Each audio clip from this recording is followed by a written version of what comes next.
МВД по Республике Ингушетия за совершение тяжких преступлений разыскивается ряд лиц, которые могут находиться на территории нашего региона.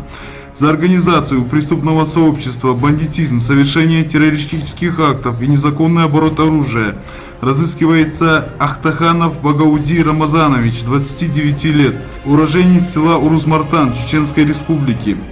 Разыскиваемый имеет позывные Бауди. Асадуллах Аду Асад. Его приметы: высокий рост, среднее телосложение, длинные прямые рыжие волосы, борода, худое смуглое лицо, выступающие скулы, широкие густые брови, нос с характерной горбинкой, выступающий подбородок, темно-карие глаза и оттопыренные уши.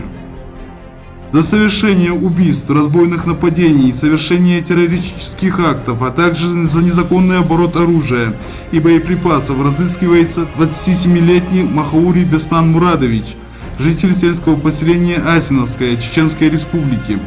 Установлено, что разыскиваемый является лидером бандгруппы Сужирский Джамаат.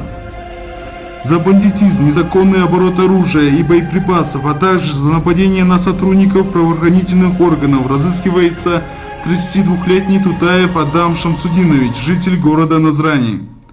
Салтукиев Бекан Борисович, 32-летний житель города Малкобек, позывной «Азиат», подозревается в совершении ряда убийств сотрудников правоохранительных органов. Разыскивается за организацию и участие в незаконных вооруженных формированиях. За похищение людей, бандитизм, незаконный оборот оружия и боеприпасов разыскивается 38-летний Полонкоев Хасан Султанович, житель сельского поселения Средние Чалуки Малгобекского района. Веджижев Ильяс Магомедович, житель сельского поселения Плиева Назрановского района. Любой из жителей республики не застрахован от нападения разыскиваемых полицией злоумышленников. В дом любого из нас они могут принести беду.